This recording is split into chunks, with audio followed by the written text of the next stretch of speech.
आज हम दूध बेचने की नहीं, बल्कि अमृत बेचने वाले एक जबरदस्त बिजनेस मॉडल की बात करेंगे। और सबसे बड़ी बात, इस बिजनेस में सरकार खुद आपकी पार्टनर बनने के लिए तैयार है। तो चलिए इस पूरे विश्लेषण में गहराई से उतरते हैं। जी हाँ, आपने सही सुना, अमृत। क्योंकि जरा सोचिए, आज के समय में जब बाजार में हर चीज में मिलावट का डर लगा रहता है, तब एक ग्लास शुद्ध, केमिकल फ्री, ऑर्गेनिक दूध किसी अमृत से कम है क्या? ये सिर्फ एक बिजनेस नहीं, बल्कि ये समाज को, अपने बच्चों को अच्छा स्वास्थ्य देने का एक मिशन है। और इस मिशन में हम यानी एग्रोविजन 34 आपका पूरा साथ देंगे। और इस बिजनेस की जो सबसे सबसे कमाल की बात है वो ये है कि इसमें सरकार आपकी पार्टनर है। आपके फार्म का जो भी इंफ्रास्ट्रक्चर है, मतलब शेड बनाने से लेकर मशीनें खरीदने तक, उस पर सरकार आपको 50% तक की सीधी सीधी सब्सिडी दे रही है। मतलब आपका आधा खर्चा सरकार उठाएगी। है ना कमाल की बात? अब सवाल ये उठता है कि ऐसा क्यों है, लोग इतनी ज्यादा कीमत देने को क्यों तैयार हैं? क्योंकि दोस्त, लोग मिलावटी दूध से तंग आ चुके हैं। आज हर कोई अपने परिवार को, खासकर अपने बच्चों को, शुद्ध और भरोसेमंद दूध पिलाना चाहता है। और यही बढ़ती हुई मांग आप जैसे किसान भाइयों के लिए एक सुनहरा मौका बनकर आई है। शहर का ग्राहक आज क्वालिटी के लिए ज्यादा पैसे देने से बिल्कुल नहीं हिचकिचाता। तो आज की इस मास्टर क्लास में हम जीरो से हीरो तक का पूरा सफर समझेंगे। हम देखेंगे कि ये सुनहरा मौका असल में है क्या, फिर जानेंगे कि फार्म की नींव कैसे रखनी है, उसके बाद चारा और स्वास्थ्य का मैनेजमेंट कैसे करना है, फिर अपने दूध को एक बड़ा ब्रांड कैसे बनाना है, और आखिर में सबसे जरूरी, इसका पूरा हिसाब किताब यानी अर्थशास्त्र क्या कहता है। तो चलिए बिना किसी देरी के शुरू करते हैं। तो चलिए सबसे पहले खंड पर चलते हैं और ये समझते हैं कि जब हम बार बार ऑर्गेनिक शब्द का इस्तेमाल कर रहे हैं तो इसका सरकारी मतलब क्या होता है। ये सिर्फ कहने सुनने वाला शब्द नहीं है दोस्तों। सरकार ने इसके लिए बाकायदा कुछ मानक, कुछ पैमाने तय किए हैं। तो देखिए, सबसे जरूरी बात यह है कि ऑर्गेनिक का मतलब सिर्फ ये नहीं कि आपने जानवर को इंजेक्शन नहीं लगाया। NPOP यानी कि national programme for organic production के हिसाब से इसके 3 मजबूत स्तंभ हैं। पहला, पशुओं को जो भी चारा दिया जाएगा वो 100% जैविक होना चाहिए। मतलब उसे उगाने में किसी भी केमिकल खाद या कीटनाशक का इस्तेमाल ना हुआ हो। दूसरा, पशुओं पर किसी भी तरह के एंटीबायोटिक्स या ग्रोथ हार्मोन का इस्तेमाल पूरी तरह से बैन है, सख्ती से मना है। और तीसरा, जो बहुत जरूरी है, वो है पशु कल्याण, यानी जानवरों को 24 घंटे खूंटे से बांधकर नहीं रखना है, उन्हें घूमने फिरने की पूरी आजादी देनी है। अब आप सोच रहे होंगे कि भाई ये मानक तो बड़े सख्त हैं, इन्हें पूरा करना तो बहुत मुश्किल होगा। लेकिन घबराइए नहीं, सरकार इस पूरे सफर में आपके साथ खड़ी है। परंपरागत कृषि विकास योजना आपको ऑर्गेनिक खेती शुरू करने में मदद करती है, NPOP सर्टिफिकेशन के प्रोसेस में मदद करता है, और राष्ट्रीय गोकुल मिशन देसी नस्लों को बढ़ावा देने और चारा उगाने में आपकी पूरी सहायता करता है। चलिए अब जरा प्रैक्टिकल बातों पर आते हैं और देखते हैं कि सरकारी मदद के साथ हम अपने फार्म की नींव कैसे रख सकते हैं। देखिए, ये आपके बिजनेस का आधार है, इसकी बुनियाद है, इसलिए इस हिस्से को बहुत ध्यान से समझना जरूरी है। तो सबसे पहला और शायद सबसे जरूरी फैसला है सही पशुओं का चुनाव।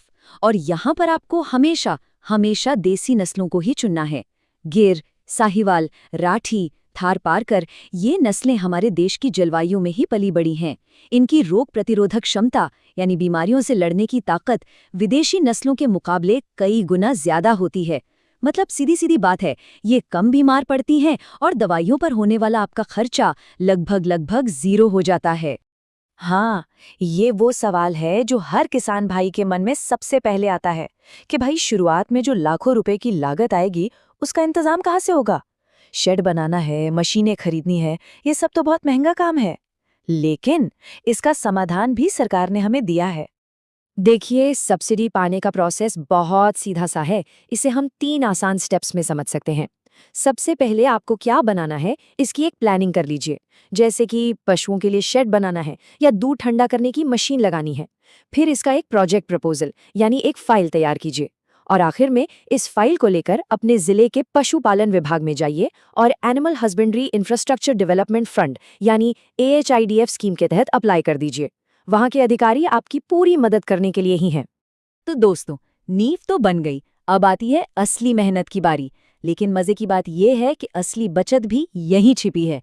देखिए, डेयरी फार्मिंग के 2 सबसे बड़े खर्चे होते हैं। पहला, पशुओं का आहार, और दूसरा उनकी दवाइयाँ। और ऑर्गेनिक तरीकों से हम इन दोनों ही खर्चों को लगभग 70% तक कम कर सकते हैं। जरा इस टेबल को ध्यान से देखिए। ये पारंपरिक और ऑर्गेनिक खेती के खर्च का फर्क साफ साफ दिखाती है। जहां पारंपरिक डेयरी में आप हर चीज के लिए बाजार पर निर्भर हैं और लागत हमेशा बढ़ती रहती है, वहीं ऑर्गेनिक डेयरी में आप आत्मनिर्भर बन जाते हैं। आप चारा खुद उगाते हैं, खाद के लिए मुफ्त का जीवामृत बनाते हैं, प्रोटीन के लिए अजोला उगाते हैं और दवा के लिए घरेलू जड़ी बूटियों का इस्तेमाल करते हैं। इससे आपकी लागत जमीन पर आ जाती है। ये चार्ट आपको साफ साफ दिखा रहा है कि चारे की लागत में कितनी जबरदस्त कमी आ सकती है। अगर आप अजोला और हाइड्रोपोनिक्स जैसी आसान तकनीकें अपनाते हैं तो आप अपने चारे पर होने वाले खर्च को 70% तक कम कर सकते हैं। और सबसे अच्छी बात जानते हैं क्या है? राष्ट्रीय गोकुल मिशन के तहत सरकार इन तकनीकों की मुफ्त में ट्रेनिंग भी देती है और सब्सिडी पर बीज भी मुहैया कराती है। पशुओं की स्वास्थ्य का ऑर्गेनिक तरीका इलाज से बेहतर बचाव के सिद्धांत पर काम करता है। हम हल्दी, नीम जैसी घरेलू चीजों से ही पशुओं की बीमारियों से लड़ने की ताकत को मजबूत रखते हैं।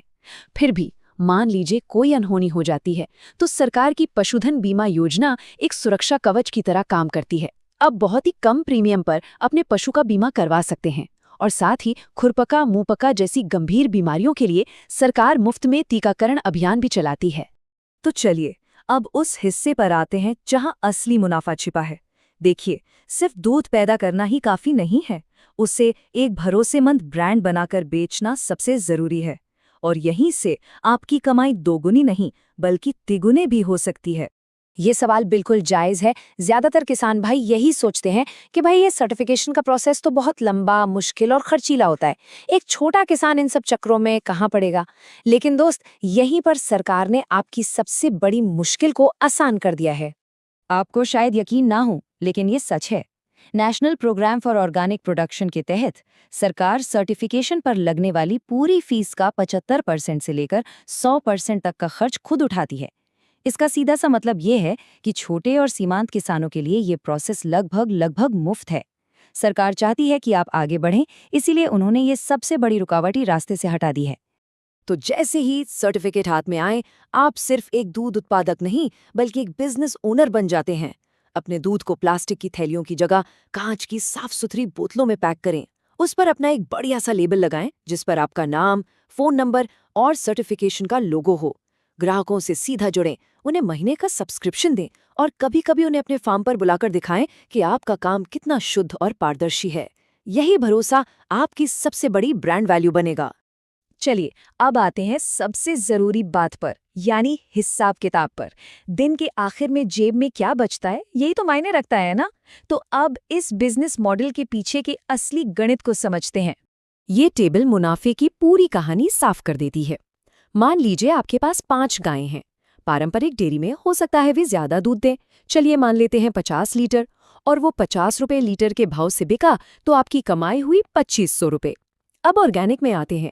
यहाँ देसी गाय शायद थोड़ा कम दूध दे, मान लीजिए 40 लीटर, लेकिन अब कीमत का खेल देखिए। इसकी कीमत आपको मिलती है 120 रुपए प्रति लीटर, तो आपकी रोज की कमाई हुई 4800 रुपए, यानी कि हर रोज 2300 रुपए ज्यादा।